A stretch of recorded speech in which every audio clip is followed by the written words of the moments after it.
Orunmila felt it was time to explore Earth and be a part of Obatala's creation. The Crown Prince of Ife loved the humility of Orunmila and decided to have him in the palace as his private seer. Every activity the Crown Prince made was overseen and checked out by Orunmila. Soon the king dies, and the Crown Prince was instated as the king. Orunmila's work was done as he decided to explore other parts of the earth. One day, Orunmila faced severe financial difficulty and decided to consult Eshu for help. Eshu at the time was unable to help Orunmila. He says, "Your friend whom you gave free service is a king now and very rich. Why don't you seek his assistance?" Orunmila felt that was a good idea and decided to visit the king. The king asked, "What do you need financial assistance for?" Orunmila replies, "For my adopted son. He has been sick for a while now, and I'm unable to afford the medication he needs." The king accepted to help him. Under the condition, the adopted son comes to work on his farm once he is healed to pay off the debt. Eshu came visiting Orunmila after his return and was extremely displeased at the terms and conditions given to Orunmila. "The king is such an ingrate. If not you, he would never have ascended that throne. Don't worry, I will send my son in place of yours. Let's see if the king will have some empathy and remember the sacrifices you did for him free of charge." Eshu's son started working at the king's farm and no one noticed.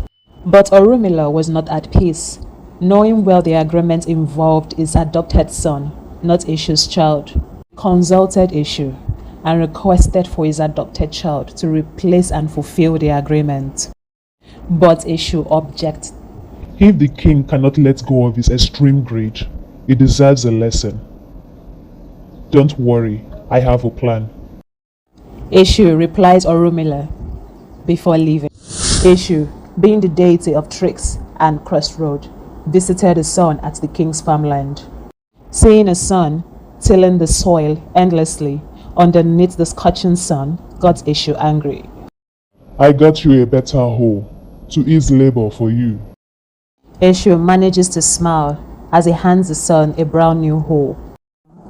His son was skeptical about his father's generosity, but accepted it gladly. "Make sure you do a great job here, and do not stop working on the farm until the 10th moon, as agreed with the king. Okay?" Eshu left his son, taking the hoed hoe home. As soon as Eshu's son finished with his portion for the day and retired to the labor's hut, the first child of the king mysteriously dies. On the next day, same thing happened. On the third evening, the third royal child dies. At this stage, it dawns on the king. His household was under a spiritual attack.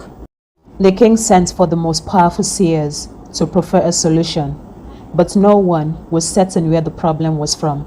On the fourth night, the fourth child dies. Then it clicks on the king to send for Orunmila. Orunmila arrived at the palace and immediately knew it was the handwork of Eshu. She shared his prophecy with the king and ordered that a sacrifice must be made immediately to appease Eshu. As soon as Eshu accepted the sacrifice, it tells Orunmila the secrets of the death happening in the king's palace. The king and his men rushed to the farmland to plead with Eshu's son. Eshu's son was adamant, but soon succumbed to their plea after being promised riches and absolute freedom. Orunmila was compensated for being of great help, and in turn, it brought the dead royal children to life.